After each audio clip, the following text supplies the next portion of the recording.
Welcome back students. Last video में हम देख रहे थे geometrical meaning of complex numbers.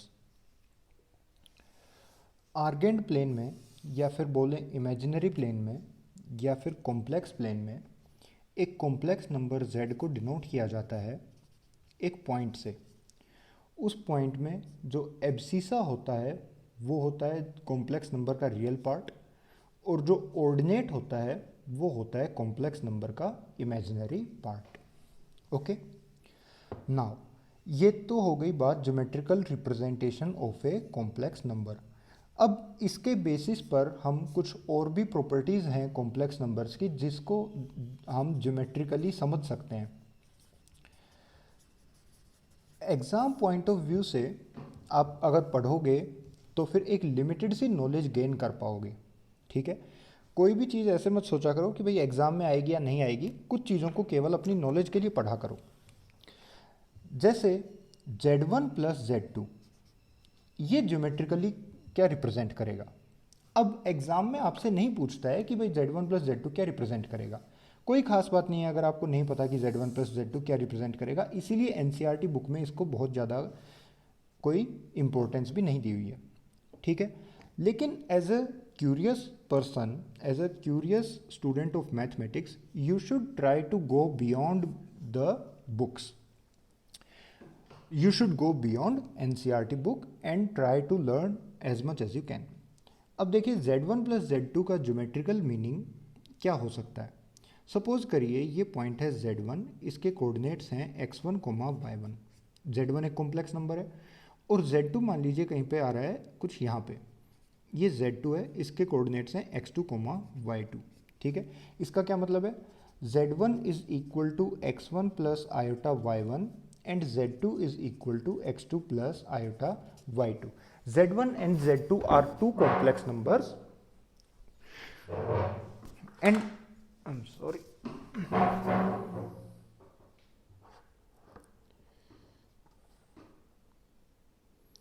Okay right. So z1 and z2 are two complex numbers और z1 plus z2 हमको find out करना है। देखिए ये जो लेंथ है, इतनी लेंथ ये है x1 और ये जो लेंथ है इतनी लेंथ ये है x2। ठीक है, तो x1 प्लस x2 होगा this length plus this length, तो करीब कुछ यहाँ पे आ रही होगी। ठीक है, अराउंड यहाँ पे आ रही होगी मान लेते हैं। ऐसे ही y1 plus y2, this is z1 and this is z2। अब एक काम करते हैं स्टूडेंट्स, हमको इस लेंथ में ये लेंथ ऐड करानी है। तो ये वाला जो कॉम्प्लेक्स नंबर है z2, इसको जहां आपने ओरिजिन से ज्वाइन किया और जो लाइन बनी OZ2 लाइन हम ड्रॉ करेंगे z1 के ऊपर। ये जो OZ2 लाइन है इसके पैरेलल एक लाइन ड्रॉ करी और इसकी जितनी लेंथ है वही लेंथ इस पर हमने मेजर कर ली। मैं डिफरेंट कलर से आपको शो करता हूँ, देखिए z1 और ये जो लेंथ है इतनी लेंथ, और ये वाली जो डॉटेड लाइन थी ये लाइन OZ2 के पैरेलल है। ठीक है, ये जो डॉटेड लाइन है ये वाली लाइन OZ2 के पैरेलल है और ये जो ब्राउन लेंथ है ये लेंथ इस वाली लेंथ के इक्वल है। तो अब आप यहाँ से सोच के बताइए कि हमने इसको पैरेलली मूव करा है तो ये वाली जो लेंथ होगी इतनी लेंथ, क्या ये x2 होगी या नहीं होगी। आप सोचिए कि क्या ये लेंथ x2 होगी या नहीं होगी। By the help of trigonometry you can think about it. अगर ये एंगल कुछ थीटा लिखा हुआ है तो हमने पैरेलली लाइन ड्रॉ करी है दूसरी, तो ये लेंथ भी सेम थीटा होगा। ये लेंथ अगर OZ2 है तो ये भी OZ2 होगी और ये लेंथ OZ2 cos थीटा होगी, यानी कि x2 लेंथ के इक्वल होगी। ठीक है, तो हम इसको ऐसे मूव कर सकते हैं। इन अ सिमिलर वे स्टूडेंट्स, जैसे इस लेंथ के कोरस्पॉन्डिंग जो ये हाइट है, इस लेंथ के कोरस्पॉन्डिंग इस ट्राइंगल में ये जो हाइट है वही इस लेंथ के कोरस्पॉन्डिंग ये हाइट है, तो हम बोल सकते हैं कि ये वाली जो हाइट है दैट इज y2 ये जो y2 हाइट है ये ही हाइट यहाँ पर होगी y2, ठीक है। सो कुल मिला के ये जो ट्रायंगल OZ2M और ये है Z1, it is M1, Z1 इसको बोल दो समथिंग P और इसको बोल दो M2। Triangle OZ2M1 is similar to triangle Z1PM2। Similar भी नहीं, कॉन्ग्रुएंट। कॉन्ग्रुएंट हो गया ना, OZ2 लेंथ इस लेंथ के इक्वल है और ये वाला एंगल 90 डिग्री है दोनों में, ठीक है। सो राइट एंगल और हाइपोटेन्यूज और एक साइड भी इक्वल हो गई और ये वाला एंगल भी इक्वल हो गया। तो बहुत सारी कंडीशंस ऐसी हैं जिससे हम बोल सकते हैं, आप बोल सकते हो या तो right angle hypotenuse side RHS congruency से, या फिर साइड एंगल साइड कॉन्ग्रुएंसी से, या फिर साइड साइड साइड कॉन्ग्रुएंसी से बोल सकते हो कि ये दोनों के दोनों ट्रायंगल्स कॉन्ग्रुएंट हैं। OZ2M1 is congruent to triangle Z1PM2, ठीक है। अब देखिए ऐसा करने का पर्पस सिर्फ और सिर्फ इतना था कि इस OZ1 में हमको ये OZ2 के इक्वल लेंथ ऐड करनी है। तो अब हम कैसे करेंगे, देखिए Z1 का जो x कोऑर्डिनेट है x1, उसमें हमको x2 लेंथ ऐड करनी है और ये लेंथ हो गई आपकी x2, ठीक है। तो x1 प्लस x2 हो गया ये वाला पॉइंट, इस पॉइंट की लेंथ हो गई ओरिजिन से लेकर x1 प्लस x2, और यहाँ पर ये वाली जो हाइट है ये है y1 और सेम हाइट ये है y1, क्योंकि ये देखिए ये लाइन ये परपेंडिकुलर है, ये परपेंडिकुलर है, ये दोनों लाइन पैरेलल है। तो अगर ये हाइट y1 है तो ये वाली हाइट भी y1 हो गई, और अगर ये हाइट y2 है तो ये हाइट भी y2 हो गई, ठीक है। तो अब यहां से आप देखिए कि जो पॉइंट P है, P के कोऑर्डिनेट्स आ गए x1 plus x2 coma y1 plus y2, यानी पॉइंट P है वो आपका z1 प्लस z2 है, ठीक है स्टूडेंट्स। ज्योमेट्रिकली हम इसको ऐसे भी देख सकते हैं कि देखिए आपने इस वाले कॉम्प्लेक्स नंबर के कोरस्पॉन्डिंग, ये कॉम्प्लेक्स नंबर था उसके कोरस्पॉन्डिंग ये लेंथ थी, ये पैरेलली यहाँ पे ड्रॉ करी और इसके कोरस्पॉन्डिंग ऑटोमेटिकली आपने यहाँ पे ड्रॉ करी, ठीक है। और जो डायगोनल जिस पॉइंट को रिप्रेजेंट करेगी वो होगा Z1 प्लस Z2। मैं इसको एक बार पूरे कॉन्सेप्ट को दोबारा एक बार और थोड़ा साफ साफ बताता हूँ आपको। देखिए this is complex number Z1 and it is Z2। बिल्कुल वेक्टर्स जैसा है, आपने वेक्टर्स में triangular law of vector addition देखा होगा या फिर parallelogram law of vector addition, ये बिल्कुल एग्जैक्ट वही चीज़ है। Z1 Z2, अब यहाँ पर हमको इस पैरेललोग्राम को कंप्लीट कर देना है, ओके। ये बन गया P, OZ2 के कोरस्पॉन्डिंग Z1P है और OZ1 के कोरस्पॉन्डिंग Z2P है, ठीक है। यानी कि OZ2 की लेंथ Z1P के इक्वल है और OZ2 Z1P के पैरेलल भी है, OZ1 Z2P के इक्वल भी है और पैरेलल भी है, ठीक है स्टूडेंट्स। तो OZ1PZ2 ये एक पैरेललोग्राम बन गया और इस पैरेललोग्राम में जो पॉइंट P है, इस पॉइंट P के कोऑर्डिनेट्स हैं Z1 प्लस Z2, यानी कि x1 plus x2 coma y1 plus y2। तो स्टूडेंट्स ये बात आप ध्यान रखना कि ज्योमेट्रिकली Z1 प्लस Z2 क्या रिप्रेजेंट करता है, it represents the point which is diagonally opposite to origin in the parallelogram OZ1PZ2, ठीक है। ज्योमेट्रिकली अगर आप ऐसे एक पैरेललोग्राम कंस्ट्रक्ट करेंगे तो ओरिजिन के जो डायगोनली अपोजिट जो पॉइंट बनेगा P, उसके कोऑर्डिनेट्स होंगे Z1 प्लस Z2, ठीक है। आई होप आपको ये समझ में आया होगा और आपने इसको एंजॉय भी किया होगा। ये बहुत ही इंटरेस्टिंग है, आप इसमें एक बार खुद की साइड से ड्रॉ करना, फिर आपका कॉन्सेप्ट और क्लियर हो जाएगा। अच्छा ये थोड़ा टेढ़ा बन गया, चलिए मैं नेक्स्ट पेज पे आपको एक चीज़ और दिखाता हूँ इसमें।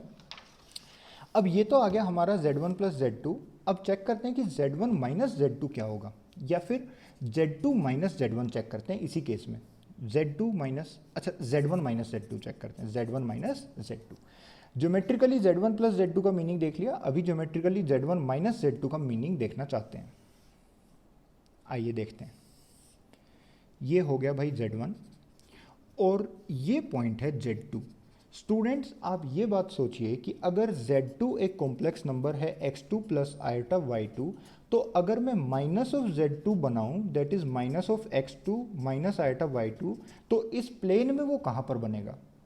सोचिए, Z2 अगर यहाँ पर बना हुआ है, इसके कोऑर्डिनेट्स हैं x2 y2, और मैं माइनस ऑफ Z2 बनाना चाहता हूँ इसी प्लेन में, तो वो कहाँ पर बनेगा? ये आपका x एक्सिस है, ये y एक्सिस है, ये ओरिजिन है। देखिए, अगर ये आपका पॉइंट है Z2, तो बिल्कुल ओरिजिन के पीछे सेम दूरी पर यहाँ लाई करेगा माइनस ऑफ Z2। ठीक है स्टूडेंट्स, अगर Z2 यहाँ पर है तो माइनस ऑफ Z2 ओरिजिन के जस्ट सिमेट्रिकली पीछे लाई करेगा, और ये है Z1। अब भाई जो माइनस ऑफ Z2 हमको Z1 में माइनस ऑफ Z2 ही तो ऐड कराना है ना? Z1 के अंदर ये वाला कॉम्प्लेक्स नंबर ऐड कराना है। तो कॉम्प्लेक्स नंबर को दूसरे को अगर ऐड कराना है तो सीधी सी बात है, आप पैरेललोग्राम कंस्ट्रक्ट कर लो और parallelogram law of vector addition लगा दीजिए इसमें, और आपका आंसर आ जाएगा। ठीक है, तो ये हमने पैरेललोग्राम कंस्ट्रक्ट कर लिया। इसमें इस पॉइंट को बोल देते हैं it is Q। OZ1 is parallel to, इस पॉइंट को नाम दे देते हैं M। OZ1 is parallel to MQ and OZ1 length is equal to length MQ. OM length is equal to Z1Q length and OM is also parallel to Z1Q। ठीक है students, तो ये OMQ Z1 एक parallelogram बन गया, और इस parallelogram में अगर हम ये वाला जो पॉइंट देखें Q, then this point is equal to Z1 plus minus of Z2। ठीक है, अब Z1 plus minus of Z2 का एक ही मतलब है Z1 माइनस Z2। ठीक है स्टूडेंट्स, तो अब ये जो एडिशन और सब्ट्रैक्शन था इसको हमने ज्योमेट्रिकली समझ लिया। दोबारा देखते हैं कि एडिशन में तो डायरेक्टली आप पैरेललोग्राम बनाइए और उसमें वो ऐसे बन जाएगा, डायगोनल का ऑपोजिट वाला कॉर्नर, और सब्ट्रैक्शन में जैसे माइनस ऑफ Z2 किया है तो ये वाला पोर्शन, वो जो पैरेललोग्राम होगा वो पीछे की साइड बन जाएगा, और ये Q पॉइंट डायगोनली ऑपोजिट। ठीक है, अगर लेंथ की बात करें तो इस पैरेललोग्राम में भी अगर आप ये लेंथ चेक करो ना, ये वाली लेंथ अगर आप चेक करो तो इस लेंथ की वैल्यू होगी magnitude of Z1 minus Z2, और इस लेंथ की वैल्यू होगी magnitude of Z1 plus Z2। ये मैग्नीट्यूड क्या है? ये modulus of a complex number है, ये हम आगे पढ़ेंगे। ओके स्टूडेंट्स, लेकिन अभी आप इस चीज़ को नोट कर लेना that this length is equal to magnitude of Z1 minus Z2 and this length is equal to magnitude of Z1 plus Z2। In the similar way यहाँ पर भी ये जो लेंथ है इसकी वैल्यू है magnitude of Z1 minus Z2, और ये वाली जो लेंथ है इस लेंथ की वैल्यू है magnitude of Z1 plus Z2। Okay, I hope ये आपको अच्छे से क्लियर हो गया होगा। इसको प्लीज़ अपने फेयर नोट्स में कॉपी करना। अब स्टूडेंट्स, हमने अलजेब्रा में 4 पॉइंट पढ़े थे, addition, subtraction, multiplication and division. Next point हमारा ये आता है कि what should be the meaning of multiplication and division in complex plane. Multiplication और डिवीजन का ज्योमेट्रिकल मीनिंग क्या होगा? ज्योमेट्रिकल मीनिंग क्या होगा कॉम्प्लेक्स प्लेन में? ठीक है, जैसे हमने एडिशन और सब्ट्रैक्शन में तो देख लिया कि ज्योमेट्रिकल मीनिंग होगा, पैरेललोग्राम कंस्ट्रक्ट करिए, उसकी जो लंबे वाली डायगोनल है वो तो Z1 प्लस Z2 आ रही है, और ये वाली जो दूसरी डायगोनल है ये magnitude of Z1 minus Z2 आ रही है। इस केस में हमने फिगर ऐसे बनाई है कि ये लंबे वाली ऐसे बन रही है, हो सकता है आपका Z2 कुछ ऐसे बन जाए और लंबी वाली लेंथ हो जाए आपकी Z1 माइनस Z2। तो कुल मिला के आप बात समझ गए, उसमें कोई बहुत ज़्यादा हमें डिस्कशन करने की ज़रूरत नहीं है। तो स्टूडेंट्स, ये मल्टीप्लिकेशन और डिवीजन, इसका जो ज्योमेट्रिकल मीनिंग होता है ये एक्सट्रीमली इंपॉर्टेंट होता है। एडिशन और सब्ट्रैक्शन फिर भी इतना कुछ खास इंपॉर्टेंट नहीं होता, इंपॉर्टेंट तो ये भी है, कॉम्पिटिटिव एग्जाम में इस पे बेस्ड क्वेश्चन आते हैं, अच्छे अच्छे क्वेश्चन आते हैं, हम जरूर प्रैक्टिस करेंगे, लेकिन ये सुपर इंपॉर्टेंट है। तो मल्टीप्लिकेशन एंड डिवीजन हम एक बार अच्छे से थोड़ा सा मैग्नीट्यूड और आर्ग्यूमेंट वगैरह वो सारा पढ़ लेते हैं, लास्ट में हम पढ़ेंगे multiplication and division geometrical meaning. ठीक है, तो यहाँ पर आप जगह अभी मत छोड़ना, लास्ट में ही जब हम करेंगे तभी इसको पढ़ लेंगे, लेकिन आप नोट करके एक पॉइंट डाल देना कि हम ये भी पढ़ेंगे लास्ट में।